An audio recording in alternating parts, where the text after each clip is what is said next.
Ah ah, je vous tiens, Madame Vandenbroek Tierlaar. Vous avez volé mon grille-pain. Non, c'est faux, Monsieur Vandenbroek Tierlaar se paye. C'est vous qui avez volé mon métier à tisser. Non, c'est faux. Non, c'est vrai. Si, c'est vrai. Non, c'est faux. Non, c'est... Je vous aime, Madame Vandenbroek Tierlaar. Oh, moi aussi, je vous aime, Maurice. Bonsoir à tous, bienvenue sur la 3, vous regardez Tam Tam. Imaginez un super méga ticket qui permettrait un accès à la culture pour tous, pour le prix d'une baguette de pain. C'est aussi l'occasion de relier les notions de nourriture physiologique et spirituelle, en rappelant par là même qu'elles sont aussi importantes l'une que l'autre. Cette semaine, nous avons le plaisir de rencontrer Isabelle Paternotte. Comédienne engagée, cela fait 18 ans qu'elle a créé la SBL Article 27, et avec elle ce fameux ticket à 1,25 € qui permet à une diversité de publics en situation précaire d'avoir une vie culturelle riche et variée.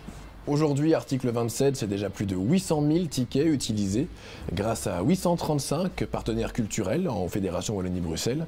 Alors ça va de la musique au théâtre, en passant par le cinéma, la danse ou même les arts plastiques. À travers cette belle rencontre, Isabelle Paternotte revient avec nous sur ce qui l'a poussé à initier ce beau projet et sur la nécessité de défendre ce droit fondamental à la culture, porte ouverte sur le monde, l'imaginaire, la réflexion et la créativité. On regarde.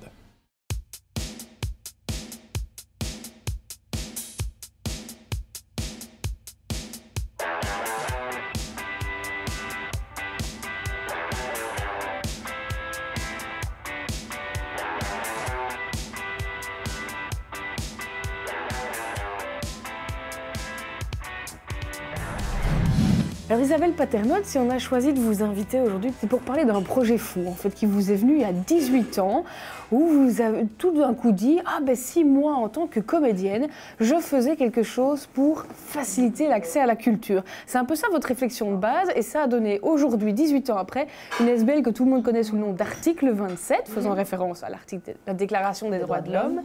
Et donc voilà, mais d'où vous est venue cette idée folle un peu de se dire « Ah, moi, en tant que comédienne, j'ai un pouvoir, je peux jouer sur l'accès à la culture ». Au départ, je voulais un peu rendre à la société tout ce qu'elle me donnait. Moi, je trouve que je suis quelqu'un qui suis gâtée. Moi, je trouvais qu'en tant que citoyenne, j'avais quelque chose aussi à donner, voilà, pour participer à cette société, pour qu'elle aille un petit peu mieux chaque fois, chaque jour. Et c'est parti d'une toute petite idée. Je me suis dit, tiens, je pourrais mettre en rapport les gens du CPS de ma commune et des gens du milieu culturel que je connais. Il y aurait des places de temps en temps, par-ci, par-là, qui m'offriraient. Et moi, j'irais proposer ça à un public du CPS de Jette, puisque c'est là que j'habitais. Et je ferais un groupe et on irait voir des spectacles. Voilà, c'est comme ça que c'est né. Et puis, dans mon idée d'aller glaner des places, je suis tombée au théâtre de Poche face à Roland Mahoden et Olivier Blin à l'époque et qui m'ont dit non, non, non, attends, ton idée, elle est super, mais elle est beaucoup trop rikiki, il faut donner de l'ampleur, c'est beaucoup trop petit et tout. On va t'aider à donner de l'ampleur. Et c'est comme ça que c'est né. Animé par cette envie qu'à un moment donné, la culture soit accessible. Oui, oui. À la naissance d'Article 27, ce à quoi on s'est attaqué, c'était à l'obstacle financier, puisque l'idée à l'époque, on n'était pas encore à l'euro, l'idée à l'époque, c'était de permettre une sortie culturelle, quelle qu'elle soit, théâtre, musique, cinéma, etc., pour le prix d'un pain, d'un grand pain, c'est pour ça. Donc ça coûtait 50 francs belges et maintenant 1,25 €, le ticket, ouais. On s'est d'abord attaqué à ça. Ce que je trouve magnifique, moi, en 18 ans, et ça, je peux vraiment le dire, c'est pas de mon fait, c'est qu'entre-temps, c'est devenu tellement gros, c'est devenu tellement... ça a dépassé mes capacités. Moi, je suis comédienne, je suis pas gestionnaire d'une ASBL. Et les personnes qui sont venues après, les deux directrices, elles ont fait grandir le bébé, mais d'une manière tout à fait inattendue par rapport au début. Donc, c'est vraiment une très belle histoire. Et l'accès à la culture, ça reste un combat encore aujourd'hui qui vous paraît essentiel? Oui, et puis j'étais bien naïve à l'époque. Hein. Moi, je croyais... En fait, si j'avais su tous les obstacles, je crois que j'aurais jamais osé m'attaquer à un tel problème. Je ne me rendais pas compte, je crois, que c'était un travail de si longue haleine. Et en fait, c'est un travail de fourmi qui doit tout le temps être refait. C'est un combat sans fin, de toute façon, l'accès à la culture, au final, on peut dire ça comme ça. Ben oui, parce que déjà, quand les gens ont les moyens, souvent... Moi, en fait, Moi, si quelqu'un me dit j'ai pas envie d'aller au théâtre, ou j'ai pas envie d'aller à l'opéra, ou j'ai pas envie d'aller voir une expo, et qui m'explique pourquoi, et que c'est le fruit d'un raisonnement et d'un choix surtout, pas tellement d'un raisonnement, mais d'un choix, alors il n'y a pas de problème. Mais quand c'est une absence de choix, c'est quand les gens n'ont pas le choix, alors ça c'est insupportable. Et c'est ça qu'il faut essayer de leur donner. Alors dans ces belles rencontres, on a l'habitude de vous proposer de regarder des petites vidéos pour vous faire réagir. Donc je vais vous soumettre une première vidéo qui est l'extrait d'une conférence gesticulée de Franck Lepage qui s'appelle Inculture et je vous laisse réagir. J'ai arrêté de croire en un truc qu'on appelle la démocratisation culturelle. On dit aussi la réduction des inégalités culturelles. Moi, j'étais payé pour réduire les inégalités culturelles. On parle d'ascension sociale par la culture. Et c'est cette idée que si on file de la culture à quelqu'un, enfin, si on file de la culture à un pauvre, par exemple, si on le cultive, il va monter, enfin, il va s'élever dans la hiérarchie. Plus on se gave de culture, plus on améliore son niveau social. Donc, j'étais dans la culture des pauvres et maintenant je suis dans la culture des poireaux. Bon. Et j'ai beaucoup plus de succès depuis que je cultive des poireaux. Quand j'essayais de cultiver des pauvres, mais je me tapais mes bide sur bide. Enfin, le pauvre est une espèce qui résiste à la culture. Enfin, il faut le savoir. Alors je faisais ça dans les banlieues en plus, parce que c'est là qu'ils sont. Aujourd'hui, on les a virés des centres-villes, maintenant ils sont dans les banlieues. Et alors j'allais dans les banlieues, puis je leur balançais de l'engrais culturel, pour les faire pousser, je sais pas comment vous dire, mais pour les cultiver, quoi. Enfin, tu vois, je veux dire, essentiellement sous forme d'art contemporain. Il y a beaucoup de fumier dans l'art contemporain. Et donc j'allais dans les banlieues, puis je leur balançais de la photographie contemporaine, de la danse contemporaine, du théâtre contemporain, de la musique contemporaine, de la danse contemporaine, enfin voilà, pour les cultiver, je sais pas comment vous dire, pour les faire pousser, quoi, tu vois, bref, qui rattrapent les riches, quoi, tu vois, bon, voilà. Voilà, c'est à ça que j'ai arrêté de croire, quoi. Bah oui, alors là, évidemment, après, il y a la question, oui, mais c'est quoi la culture? Ça, c'est le... Ah ben oui, grand débat. Mais quand on parle d'accès à la culture, donc vous, via Article 27, finalement, vous avez mené tout le combat sur l'accès à la culture pour le point de vue problème financier, entre guillemets. Mais si vous deviez refaire ça aujourd'hui, est-ce que vous auriez envie d'ajouter d'autres dimensions? Est-ce que vous referiez un tel combat? Ah oui, évidemment. On le referait de la même façon.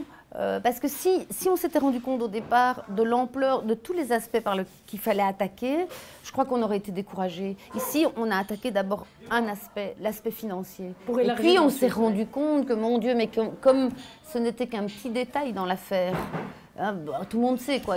Vous pouvez donner des tickets pour aller à l'opéra, on dit toujours ça, quoi. Vous donnez des tickets, il n'y a personne qui vient. Donc il y a tout un travail d'éducation permanente qui s'est ajouté après. Et bon, il s'en moque... Franck Lepage, mais quand même, moi je suis très admirative de ce travail-là. Mais justement, ce travail d'éducation permanente, il continue encore plus peut-être dans une société comme celle d'aujourd'hui, qui est de plus en plus virtuelle, où la confrontation, par exemple, frontale avec un art, histoire de rue, art de spectacle ou de danse, où on est vraiment face à l'acteur, etc., fait peut-être encore plus une barrière, parce qu'on n'est plus habitué à ça. Ça peut foutre un peu les jetons, pour dire ça clairement, à certaines personnes d'être confrontées frontalement à ça. Oui, ça je sais. Moi ça j'ai toujours pas résolu. Je ne sais toujours pas pourquoi c'est si compliqué de rentrer dans un musée, d'aller voir, en dehors de l'aspect financier. Imaginons que ça n'existe plus, ça. Je ne sais pas pourquoi chacun on a comme ça des réticences. En fait, on a peut-être peur de s'ennuyer, on a peut-être peur de paraître con parce qu'on ne comprend pas. Moi, l'autre jour, j'ai été voir un spectacle, j'ai pas beaucoup compris. En sortant, je parlais un peu bas, c'était à l'opéra et tout ça. Je disais à ma copine, j'étais froid. Et quelqu'un s'est retourné et m'a dit, ça me fait plaisir de vous entendre. Et tout à coup, on a causé à deux. Et donc, l'expérience a été fructueuse parce que même si ça m'a laissé un peu de marbre, après, en sortant, j'ai dû réfléchir, me dire, mais qu'est-ce qui ne plaisait pas? C'est peut-être ça l'important aussi, c'est pas spécialement le fait d'avoir compris le spectacle ou d'avoir aimé, c'est le fait d'avoir fait la démarche et puis d'avoir le cerveau qui se met en réflexion à l'issue du spectacle. Exactement, oui. C'est des émotions, et des émotions, ça peut aussi être l'ennui.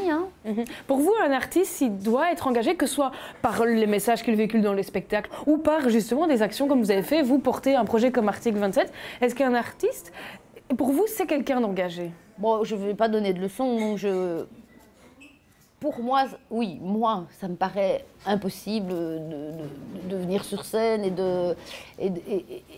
de venir parler d'un monde, des sentiments, des rapports entre les êtres humains, et puis de fermer la porte du théâtre et d'être enfermé dans sa petite vie sans regarder ce qui se passe autour. C'est peut-être un peu le message qu'on peut retenir aussi, c'est qu'à travers finalement tout son parcours de vie, on a tous des moments où on peut devenir acteur de quelque chose et s'engager. Il faut juste se dire, je le fais. Oui, exactement. Mais c'est vrai qu'on ne doit pas... On vit dans une démocratie où on a le droit de vote et le devoir de vote, donc ça, c'est une chance inouïe.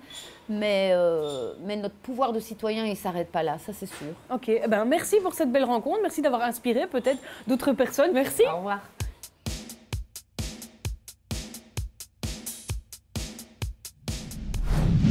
Merci beaucoup d'avoir suivi ce nouveau numéro de Tam Tam. N'hésitez pas à le retrouver sur internet un peu partout. Ouais, vous pouvez le retrouver sur Facebook, sur YouTube ou sur notre site internet télévisiondumonde.be. Là, ok, super sympa. À bientôt.